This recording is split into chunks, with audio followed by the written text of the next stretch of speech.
The road to Red Creek had not changed as much as Silas expected. That surprised him. For 15 years he had imagined the town growing into something unrecognizable without him there to witness it. He imagined new buildings, wider streets, strangers filling the sidewalks where old memories once lived. But as he and Elara rode slowly across the valley beneath the gray afternoon sky, Red Creek appeared almost exactly as it had the day he left it. Dust still drifted along the main road. The church bell still leaned slightly crooked above the chapel roof. The hotel porch still sagged on the western side. Time had touched the town the same way it touched old ranchers and forgotten valleys. Slowly. Quietly. Without mercy. Silas rode in silence for most of the journey. Elara stayed beside him, calm beneath the movement of her horse, though he noticed her eyes studying the land carefully as they approached town. She carried herself like someone prepared for trouble without expecting it. Behind them, the Apache riders remained farther back near the hills, respecting the distance Elara requested. "This place is smaller than my mother described," Elara said at last. Silas glanced toward the distant buildings. "Everything looks smaller when you finally reach it." The wind pushed lightly through the dry grass. Silas adjusted his grip on the reins unconsciously. The closer they came to Red Creek, the more restless something inside him became. Memories lingered everywhere along that road. There was the river bend where he once taught Aiyana how to fish with wire hooks because she laughed at the complicated traps settlers used. There was the cottonwood grove where they used to meet before dawn while the town still slept. And farther ahead stood the northern ridge where fear destroyed everything. Silas stared toward it briefly. Snow had covered that ridge the night the settlers disappeared. 3 men froze during the storm after wandering too far from the trail. But by the time rescuers found the bodies days later, panic had already turned grief into anger. Someone claimed they saw Apache riders nearby. Someone else claimed supplies were stolen. Another swore the dead men carried bullet wounds that never existed. Fear built its own truth faster than facts ever could. And Holloway had understood that better than anyone. "You are thinking about turning around," Elara observed quietly. Silas exhaled through his nose.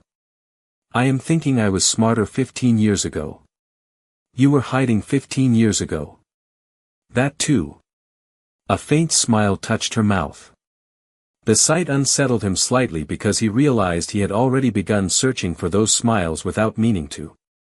As they neared the edge of town, movement began appearing along the streets. People noticed riders long before they arrived. A stable boy paused while carrying water buckets. A woman sweeping her porch stopped mid-motion. 2 older men sitting outside the barber shop narrowed their eyes toward the road. Recognition spread slowly through Red Creek like wine through tall grass. Silas Mercer. Back from the dead. The town did not greet him warmly. But it did stare. Silas kept his eyes forward while whispers drifted softly behind windows and porches. He heard fragments as they passed. "That him? I thought he was gone. Lord above, and who is the woman?" Elara remained composed beside him despite the attention. Yet Silas noticed several townspeople staring at her with the same uncertainty he remembered from years ago. Not open hatred. Something quieter. Older. Learned. Fear passed down so long it eventually became habit. Near the center of town, a group of children stopped playing beside the water trough and watched silently as the riders approached. One little girl tilted her head toward Elara. "You a princess?" she asked innocently. Her mother immediately pulled her back. "Hush now." But Elara smiled gently toward the child. "No," she answered softly. "Just traveling." The little girl continued staring curiously as they rode past. Silas noticed several adults exchanging uncomfortable glances after the brief interaction. Children had a way of exposing how foolish grown people could become. The courthouse appeared ahead near the center of town, large and square beneath the cloudy sky. Judge Holloway stood near the entrance already waiting. Of course he knew. News traveled faster than horses in places like Red Creek. Holloway looked older now. His silver hair had thinned. His shoulders stooped slightly beneath his dark coat. But his eyes remained sharp and calculating. Sheriff Beaumont stood nearby beside the wooden steps, hat pulled low over his brow. Silas felt tension settle immediately into his chest. No one moved for several long seconds after the horses stopped. Then Holloway stepped forward slowly. "Well," he said calmly. "This is a surprise." Silas climbed down from his horse without taking his eyes off him. "You always did hate surprises." Holloway's gaze shifted toward Elara. "And who might this be?" Elara dismounted beside Silas. "My name is Silas Mercer." The name landed heavily across the street. Several nearby townspeople visibly stiffened. Beaumont lifted his eyes sharply beneath the brim of his hat. Holloway himself paused only briefly before regaining composure. "Mercer," he repeated carefully. "My father's name." Silas saw it then. The brief flicker of concern behind Holloway's calm expression. Gone almost instantly. But there. Holloway folded his hands behind his back. "You ride into my town with Apache escorts and old accusations attached to your name. I assume this visit has purpose." Elara reached into her coat slowly and removed the folded letter. "My mother left evidence." Holloway's jaw tightened almost invisibly. "Evidence of what?" "The truth." A few townspeople edged closer now, pretending not to listen while hearing every word. Silas remained still beside Elara, though his pulse hammered hard inside his chest. He had imagined this moment many times over the years, yet reality felt smaller and heavier than revenge fantasies ever did. Holloway sighed softly like a tired teacher correcting foolish children. "Miss Mercer," he said patiently, "there are old wounds in this town better left buried." "Buried for who?" Elara asked calmly. Holloway did not answer immediately. Beaumont shifted uneasily nearby. Silas noticed it at once. The sheriff looked exhausted in a way deeper than lack of sleep. His eyes carried the weight of years spent avoiding mirrors. Finally Holloway spoke again. "The past was difficult. For everyone." "No," Elara replied quietly. "The past was difficult for the people forced to survive your version of it." A murmur spread softly among the watching townspeople. Holloway's expression cooled. "You speak boldly for someone who does not understand this town." "My mother understood it." The word struck harder than shouting would have. For the first time, Holloway lost his smooth composure slightly. "Aiyana chose to leave. She fled." Silas finally spoke then. "Holloway." The judge turned toward him. "You know damn well why she left." The street fell completely silent. Holloway stared at Silas for a long moment. Then his voice lowered carefully. "You disappeared for 15 years, Mercer. That was your choice." "No," Silas answered quietly. "It was yours." The sheriff suddenly stepped forward before Holloway could respond. "That is enough for today." Beaumont's voice sounded strained. "We do not need a public spectacle." Elara looked toward him carefully. "You knew my mother." Beaumont removed his hat slowly. "Yes. She said you were not a cruel man." Something painful crossed Beaumont's face. That woman always gave people more kindness than they deserved. The honesty of the answer unsettled even Holloway slightly. Beaumont glanced toward Silas next. "You should not have come back." Silas almost laughed. "Funny. I remember you saying the same thing 15 years ago." Beaumont looked away. Because it was true. He had said those exact words the morning Silas left town. Not as a threat. As a warning from a frightened young deputy too weak to stand against the men controlling Red Creek. The wind swept dust across the street between them. Finally Holloway straightened his coat. If you have documents to present, then present them properly tomorrow morning. His voice regained its authority. The courthouse will hear whatever claims you believe matter after all these years. Elara nodded once. We will be there. Holloway studied her another second before turning back toward the courthouse. Be careful reopening graves, he said quietly. Sometimes the dead should remain at peace. Then he walked inside. The tension across the street loosened only. Slightly after he disappeared. Beaumont remained behind. For several seconds he simply stared at Silas. Older men sometimes carried regret visibly. Beaumont carried his like a second shadow. You look terrible, Beaumont muttered finally. Silas snorted. You look guilty. That too. The sheriff rubbed tired fingers across his jaw. You staying long? Depends how honest this town plans to get. Beaumont let out a dry breath. Then I would not unpack much. Before Silas could answer, movement near the general store caught his attention. An older man stepped onto the porch glaring openly toward Elara. Silas recognized him immediately. Walter Grin. Same narrow eyes. Same bitterness hanging from him like dust. Grin pointed toward Elara without shame. Apache business should stay outside town. The words carried clearly across the street. Several people shifted uncomfortably. Elara remained calm. Silas did not. 15 years disappeared from inside him in an instant. He stepped forward slowly. What did you say? Grin straightened defensively. You heard me. No, Silas replied quietly. I heard a coward trying to sound brave in daylight. Grin's face reddened. People died because of her kind. No, Silas snapped. People died because storms do not care what color a man's skin is. The street tightened again around the confrontation. Grin opened his mouth again, but Elara spoke first. My mother saved settlers during that winter. Grin scoffed. That is not the story we heard.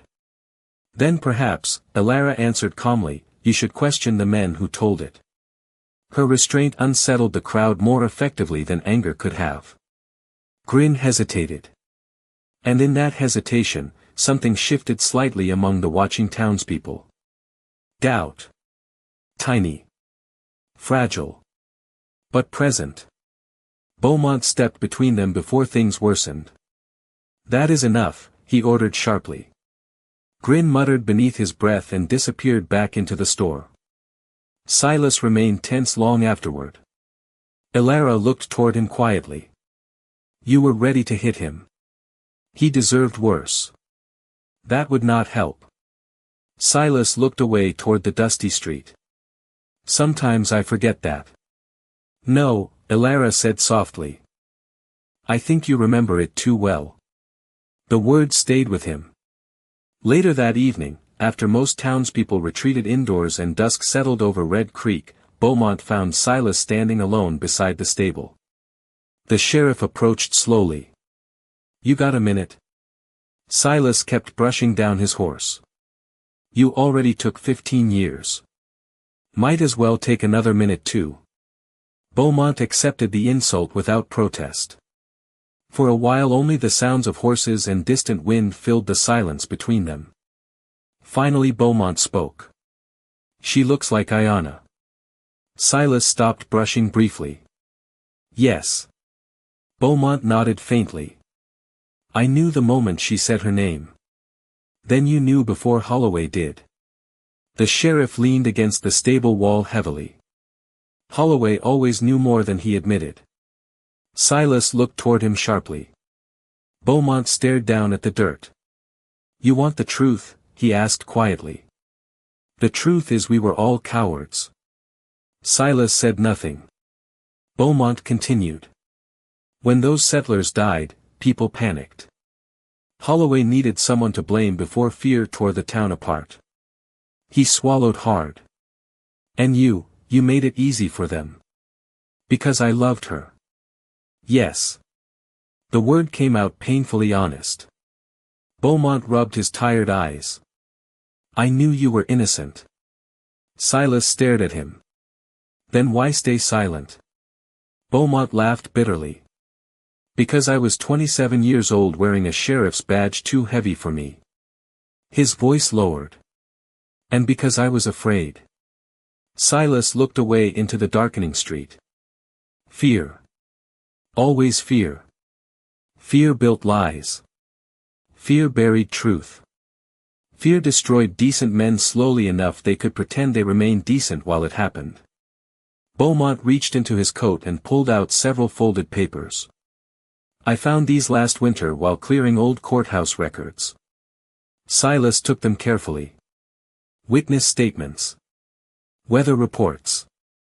Supply logs. Proof the settlers died from exposure during the storm. Not violence. Silas looked up sharply. You kept this hidden. I kept it alive, Beaumont answered quietly. There is a difference. Before Silas could respond, Beaumont lowered his voice further. Holloway has documents too. What kind? False statements. Altered reports. Beaumont's jaw tightened. If tomorrow turns ugly, he will use them. Silas felt anger rising hot inside his chest again. He buried the truth for 15 years. Yes. And now? Beaumont looked toward the courthouse standing dark across town. Now he is terrified the town will discover what kind of man built its peace. The wind swept through Red Creek again as night settled over the streets. Silas stared down at the papers in his hands. 15 years ago he rode away believing silence would end the pain. But silence had only fed it. Inside the hotel across the street, Elara stood near the upstairs window watching the town quietly beneath the fading light. When Silas finally entered the room later that night, she looked toward him immediately. You spoke with Beaumont? Yes. And? Silas removed his hat slowly. He is finally tired of lying. Elara studied his face carefully. You are angry. I have been angry for 15 years. No, she said softly. Tonight is different. Silas sat heavily in the chair near the window. For a long moment he stared at the floorboards. Then finally he admitted the truth. I do not know what happens if all this comes out tomorrow. Elara moved closer. My mother used to say truth is rarely clean. Silas looked up at her tiredly. She always did know how to ruin a man's sleep. A faint smile touched Elara's face again. Outside, Red Creek settled into uneasy silence beneath the night sky.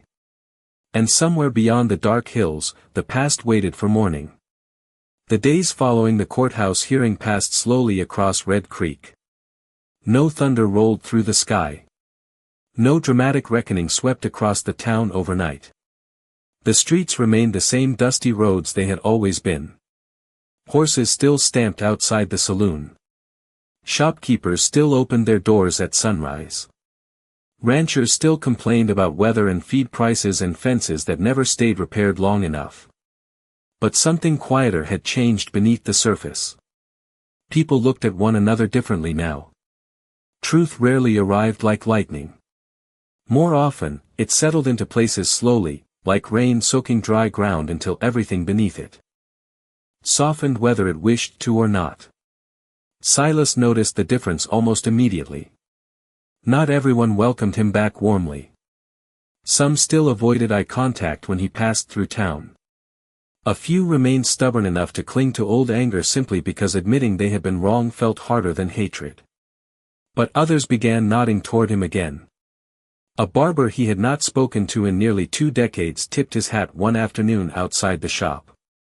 A waitress refilled his coffee without hurrying away afterward. Even Walter Grin no longer shouted from the safety of store porches. The silence had changed shape. And somehow, that mattered. 3 days after the hearing, Silas stood outside the stable behind his cabin repairing a saddle strap while the late afternoon sun stretched long shadows across the valley. The wind carried the smell of dry grass and distant rain somewhere far beyond the hills. Elara sat nearby on the fence rail cleaning her horse's bridle carefully. They had settled into an easy rhythm together over the past few days. Not effortless. Not perfect. But real. Silas still struggled sometimes with the simple reality of her presence. There were moments he would glance toward the porch and feel startled all over again seeing another person there waiting for him. His daughter. Even thinking the words still felt strange inside his chest. Elara broke the quiet first. You missed a spot. Silas frowned down at the saddle. No, I did not. The stitching. He grumbled beneath his breath and fixed it. Elara smiled faintly. My mother said you hated being corrected. Your mother enjoyed correcting me. She said it made you humble. She lied. The smile lingered longer this time. Small conversations like that had become common between them. They rarely forced deeper emotions when silence could carry them naturally instead. Sometimes healing happened through ordinary moments rather than grand confessions. Silas appreciated that more than he expected. He tightened the saddle strap once more before finally glancing toward Elara. You planning to stay much longer? The question came out more casually than he intended. Elara noticed. I have not decided.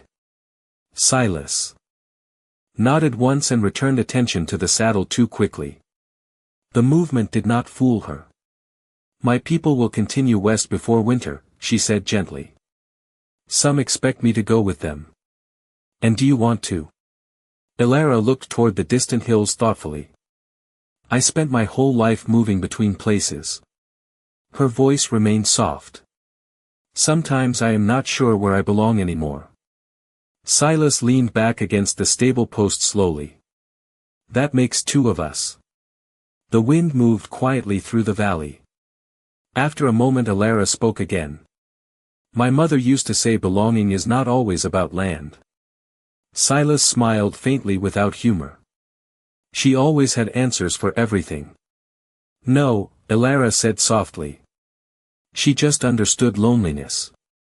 Those words settled heavily between them. Because loneliness recognized loneliness even across years and generations. Later that evening, while dusk spread blue shadows across the valley, another rider approached the cabin. Silas recognized Sheriff Beaumont long before the man reached the porch. The sheriff climbed slowly down from his horse, moving like someone carrying invisible weight across his shoulders. He looked tired. More tired than before. Silas stepped onto the porch. You get lost? Beaumont gave a dry smile. Thought I might try bothering you one last time. You usually did enjoy bad decisions. That is becoming clearer with age. Elara quietly stepped inside to give the men privacy, though Silas noticed Beaumont watching her disappear through the doorway with unmistakable sadness in his eyes. She looked so much like Aiyana it hurt sometimes, Beaumont admitted. Silas leaned against the porch railing. Yes. For a moment both men simply listened to the evening wind. Then Beaumont reached into his coat and removed a small tin star. His sheriff badge. Silas frowned slightly. What is that for? I resigned this morning. Silas stared at him. You serious? Beaumont nodded.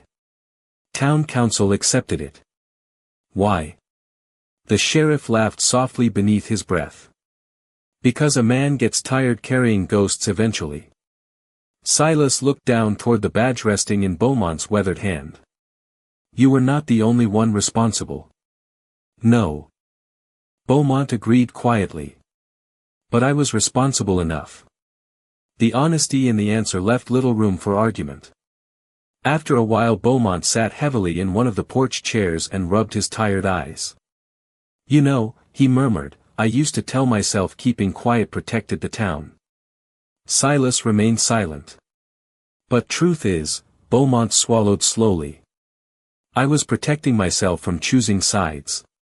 The old boards creaked softly beneath the sheriff's boots. I watched good people suffer because staying comfortable felt easier than standing up. Silas looked toward the fading horizon. A lot of men did. Yes. Beaumont gave a weak smile. Difference is most of them still sleep better than I do. For a long while neither man spoke again. Then finally Silas stepped inside and returned carrying a fresh pot of coffee. He poured 2 cups without ceremony and handed one toward Beaumont. The sheriff accepted it carefully. Silas sat beside him on the porch. No dramatic forgiveness passed between them. No speeches. No declarations. Just 2 aging men sharing coffee while evening settled quietly across the valley. Sometimes that was enough. Inside the cabin, Elara watched them through the window for a moment before lowering her eyes toward the old red scarf folded neatly across the table. Her mother had carried half of it for years. Silas carried the other. 2 broken pieces surviving separately until time finally placed them together again. She touched the worn fabric gently. Stubborn people, she whispered softly to herself. Outside, the first stars appeared overhead. The following week passed more peacefully than Silas expected. One afternoon he rode into Red Creek with Elara to gather supplies before winter. The town no longer fell silent when they arrived. That alone felt remarkable. People still stared sometimes. But curiosity had begun replacing suspicion. Near the bakery, the same little girl who once asked Elara if she was a princess spotted them again. This time she ran closer before her mother could stop her. "Did you really ride through mountains?" the child asked excitedly. Elara smiled. "Yes." "Were there wolves?" "A few." The girl's eyes widened. Silas watched quietly while the mother approached looking embarrassed. "I am sorry," she said quickly. "You do not need to apologize," Elara replied gently. The woman hesitated awkwardly before speaking again.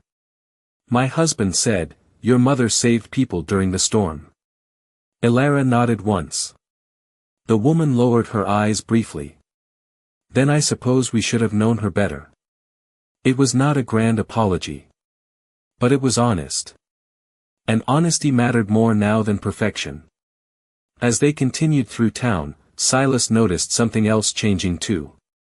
People had stopped referring to Elara only as Apache. Now they used her name. That mattered. Names made people human. Fear preferred labels. By the time they returned to the valley that evening, clouds had gathered low across the western sky. Rain drifted faintly in the distance while thunder rolled softly beyond the hills. Silas unloaded supplies from the wagon while Elara carried blankets inside. "You always work like the world is ending tomorrow?" she asked. "Experience suggests it eventually does." She laughed quietly beneath her breath. The sound surprised him enough that he looked toward her. Not because laughter was unusual. Because hearing it in that valley felt new. Alive. Later, after supper, rain finally arrived. Soft at first. Then steady against the cabin roof. Silas sat on the porch despite the weather, listening to water strike the dry earth outside. Elara eventually joined him carrying 2 cups of coffee. She handed one toward him. "You are staring at nothing again." "I am old. That is one of our hobbies." She settled into the chair beside him. For a while they listened quietly to the storm. Then Elara spoke softly into the darkness. "My mother used to sing when it rained." Silas glanced toward her. "She sang terribly too." "No," Elara smiled faintly. "You were the terrible singer." "That sounds more accurate." The rain continued falling steadily beyond the porch. Elara looked out across the valley. "She kept your photograph beside her bed all those years." Silas lowered his eyes toward the coffee cup in his hands. "She should have let go." "She could not. Neither could he." That truth no longer frightened him the way it once had. Elara reached slowly into her coat pocket then and removed the red scarf carefully folded. She held it toward him. You should keep it now. Silas stared at the cloth for a long moment before taking it. The fabric felt softer with age. Fragile. Familiar. You carried this all your life? Yes. Why? Elara leaned back quietly in the porch chair. Because it reminded my mother that kindness still existed. Her voice softened further. And because it reminded me there was once a man willing to choose mercy when fear would have been easier. The rain whispered steadily around them. Silas ran rough fingers across the faded cloth. For years he believed the scarf represented failure. Loss. A life he could not save. But sitting there beside Elara beneath the storm, he finally understood something different. The scarf had survived. So had she. And somehow, despite everything, so had he. You know, Elara said quietly, my mother worried about you. Silas snorted softly. She had poor judgment. She said you carried guilt like some men carry rifles. That answer felt painfully true. The storm drifted softer across the valley now. Silas stared out toward the darkness beyond the porch. For years he had believed God forgot him somewhere between the storm, the accusations, and the long silence afterward. He believed the valley became punishment. Exile. But perhaps loneliness was not always punishment. Sometimes it was simply the road a man walked before finding his way back toward people again. Elara studied him carefully. What are you thinking? Silas smiled faintly, eyes still fixed on the rain. That maybe your mother was smarter than both of us. She would enjoy hearing that. Yes, he murmured. That is exactly the problem. Elara laughed softly again. And for the first time in longer than he could remember, the sound of laughter did not feel out of place on his porch. The storm eventually passed sometime near midnight. Clouds drifted apart slowly overhead, revealing a sky crowded with stars above the valley. Silas and Elara remained seated side by side in the quiet afterward. 2 chairs. No empty spaces between them anymore. The wind moved gently through the grasslands below while distant coyotes called somewhere far beyond the hills. Silas looked out across the valley that had once felt like a graveyard for the man he used to be. Now it simply felt like home. Not because the past disappeared. Not because pain vanished. But because he no longer carried it alone. Elara rested quietly beside him beneath the starlight while the old red scarf